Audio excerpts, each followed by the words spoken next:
Welcome to Horrible Fates, where the most unexpected and tragic endings to seemingly ordinary lives are examined.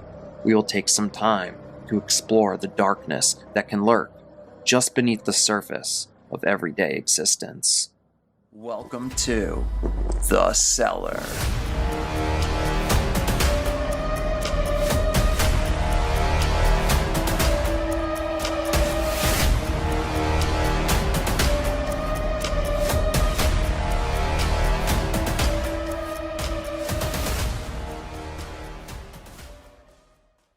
Welcome to another episode of Horrible Fates. This episode is a special one, as Dr. Prowl will be appearing as a guest narrator for one of today's stories. I highly recommend each of you check out his channel at youtube.com/@drprowl. I will link his channel in the description box below. On his channel, he covers scary horror stories, disaster footage, horrible fates, and more. Be sure to check Dr. Prowl's channel this weekend, as he will be uploading a video as well, featuring a story by yours truly. With all that out of the way, please take a moment to like the video and subscribe if you have not already. Now let's dive into some more Horrible Fates.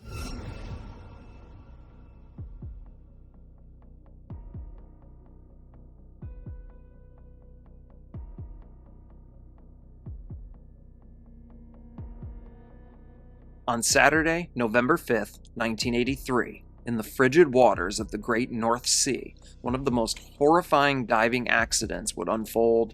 It would only take mere milliseconds before the lives of 4 divers ended in one of the most gruesome ways imaginable. This is their story. Now, before we dive into the event of November 5th, let's first dive into some information that's relevant to this story. The first piece of information is commercial diving. Commercial diving involves trained professionals who perform underwater tasks within various different industries. Their jobs often revolve around maintenance and repair, with the environments they are placed into being extremely hazardous in nature. Edwin Arthur Coward, Roy P. Lucas, Bjorn Geiver Bergensen, and Troels Hellevik were 4 saturation divers working on November 5th, 1983 on the Byford Dolphin drilling rig. William Cramen and Martin Saunders were dive tenders on the rig, there to help assist the dive team. The Byford Dolphin was a semi-submersible, column-stabilized drilling rig operated by Dolphin Drilling, a subsidiary of Fred Olsen Energy. The Byford Dolphin was built as a deep-sea driller, being the first of class in the highly successful Aker H3 series, designed by Aker Group and completed at the Aker Verdal shipyard in the year 1974. The rig had the ability to drill a maximum depth of 6.1 kilometers or 3.8 miles, and it could operate at a water depth of 460 meters or 1,500 feet. As a drilling rig, Byford Dolphin was equipped with advanced drilling equipment. For deep offshore sites like the Byford Dolphin, saturation divers are depended upon to repair and maintain the rig, and nothing is more hazardous than those that work as saturation divers. So, what is saturation diving? Well, saturation diving is a specialized diving technique where divers live and work at extreme depths for extended periods of time in a pressurized environment. This allows their tissues to become saturated with inert gases, thus avoiding the need for decompression after each dive. On many oil rigs, constant maintenance is needed. To help you understand this a bit more, say a diver needs to dive 700 feet to perform maintenance. Well, returning from a dive of that depth requires careful decompression, which can take approximately 7 days. It's not feasible to send someone down and bring them slowly back up over such a lengthy time frame. Instead, saturation divers will spend days or even weeks at depth.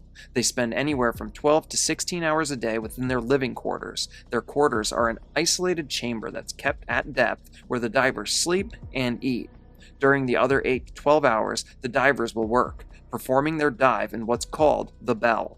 The pressure in the bell is matched to the living chamber. It can then be lowered to the seafloor using an umbilical, which is a tube from the surface that provides breathing gas to the divers. You see, at a certain point, a diver reaches their body's saturation point.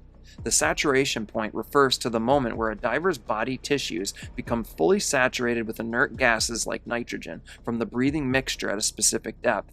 This means that no more gas can be absorbed, regardless of how long the diver stays at that depth. Saturation divers will work for weeks on end with their bodies fully saturated, and once their long, strenuous shift is over with, they will be slowly decompressed over the course of days or even a week plus. In the end, it's extremely dangerous work, but it's work that also pays extremely well, as these particular divers can make upwards of $1,000 a day. Now, for those that wonder why you need to decompress, well, the risk of ascending too quickly from extreme depths can be catastrophic to the human body. To understand this a little better, at depth, the pressure of the water compresses gases in your body, including the nitrogen that you breathe. When you ascend rapidly, the pressure decreases and the compressed gases expand too quickly. When they expand too quickly, it causes them to come out of solution and form bubbles. These bubbles can obstruct blood flow, leading to pain, injuries, and, in severe cases, paralysis or even death. With some backstory and needed information out of the way, we will now dive into the events of November 5th, 1983. At around 3 a.m. that morning, Edwin Arthur Coward and Roy P. Lucas were both getting some rest within the rest chamber section of their living quarters. From reports, they were exhausted after working multiple days of overtime, which included numerous 12-hour-plus shifts. Bjorn Bergerson and Truls Hellevik had just completed a short, couple-hour dive and were within the dive bell as it was being brought back up to the habitat. The bell would be attached to the habitat using a trunk, and both Bergerson and Hellevik would make their way into the habitat, beginning the process of removing their diving gear. Hellevik would make his way towards the door, where he began closing the door between the habitat and the trunk.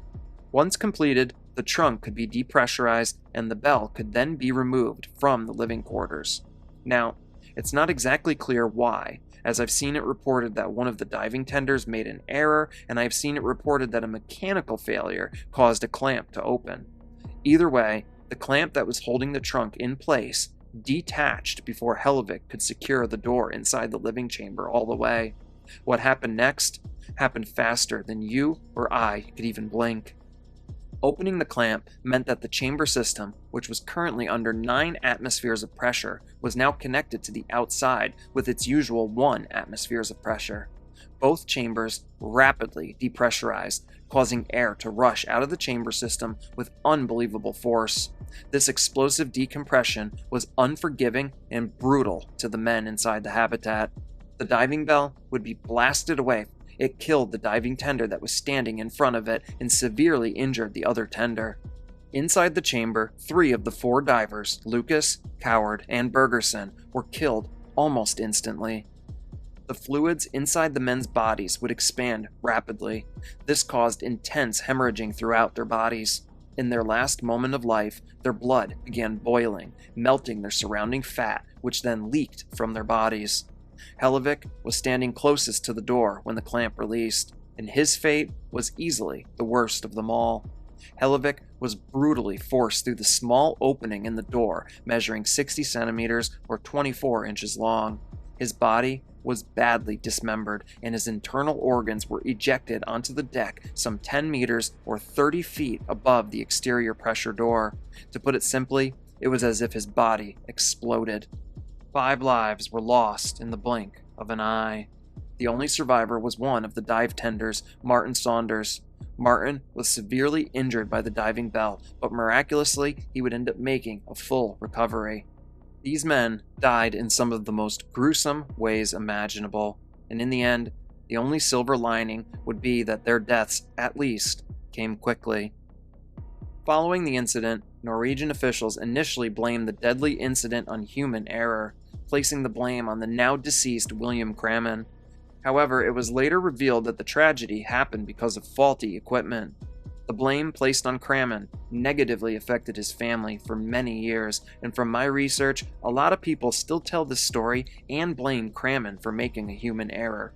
It's not completely clear, but it seems to me like there may have been some human error on top of faulty equipment.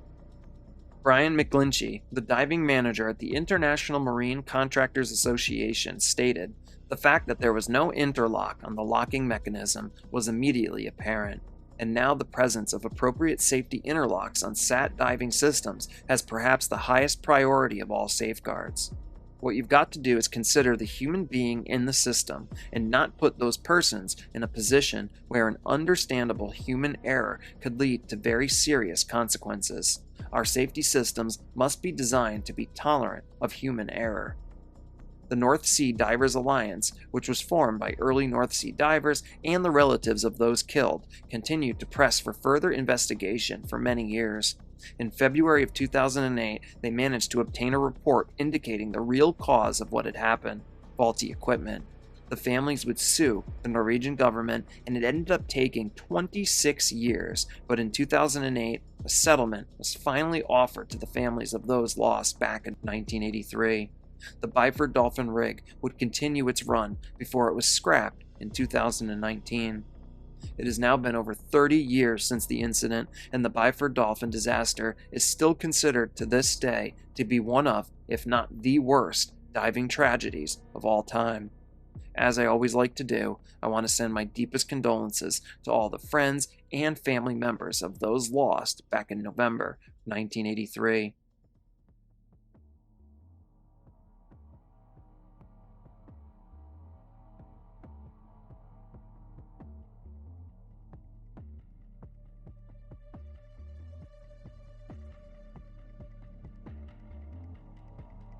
Charles Stevens was a barber by profession, but his true passion was for stunt performance, a trade vastly more dangerous in the past than today. In his native city of Bristol, he was infamous for such stunts as jumping out of hot air balloons with a parachute, a very faulty, risky, and new technology at the time, but hardly the stuff of global legend.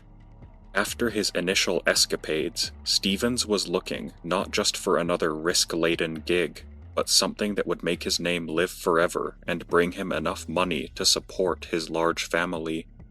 In 1920, when he was 58 years old, he decided to embark on his most challenging feat yet, to ride over Niagara Falls inside of a barrel.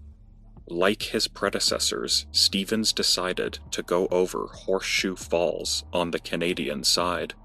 For all intents and purposes, Horseshoe Falls is the face of Niagara Falls, the largest of its 3 waterfalls, and the place where 90% of the water that they carry tumbles into the gorge below.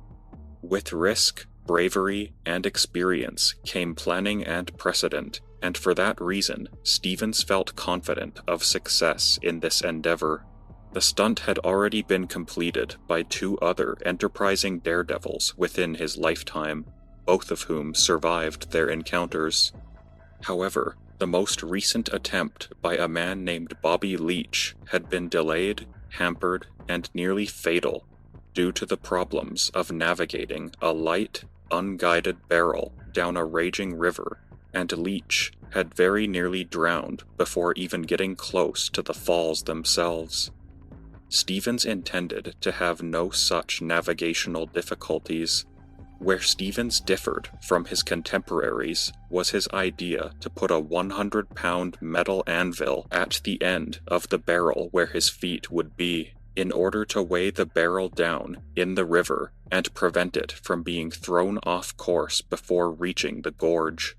Leach cautioned Stevens against using an untested device with such a built-in and obvious hazard.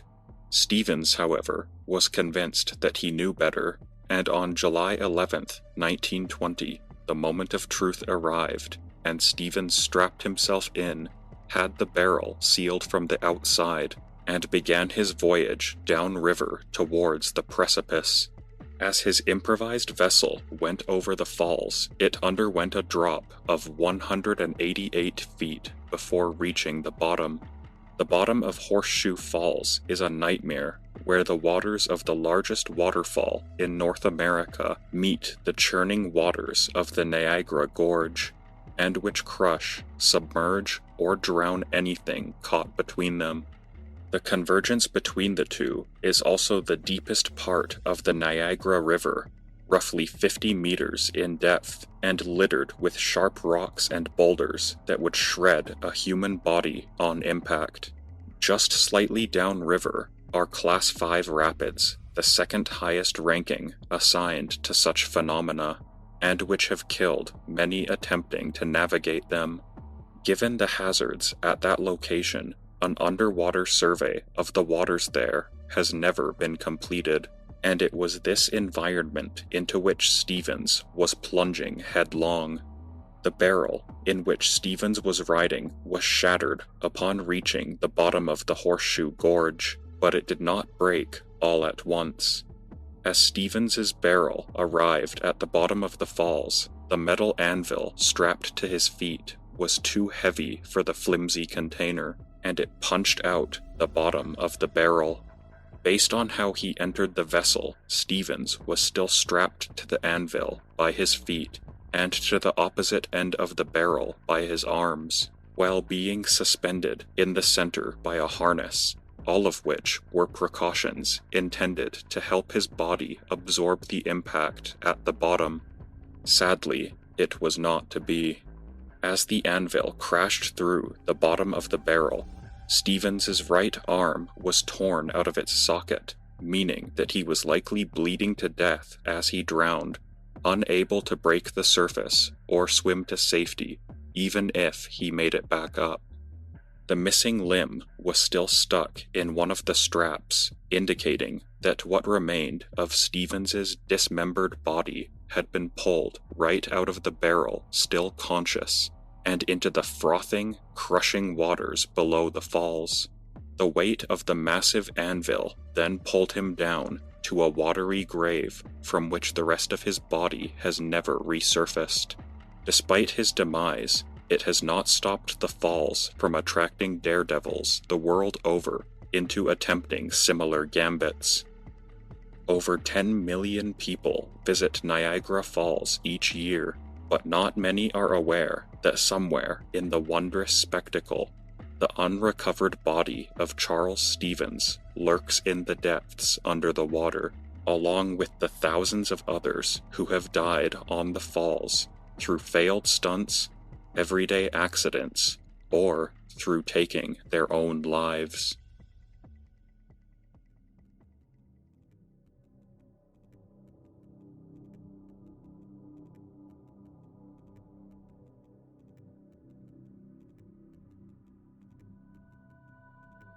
This story takes place in New South Wales, Australia.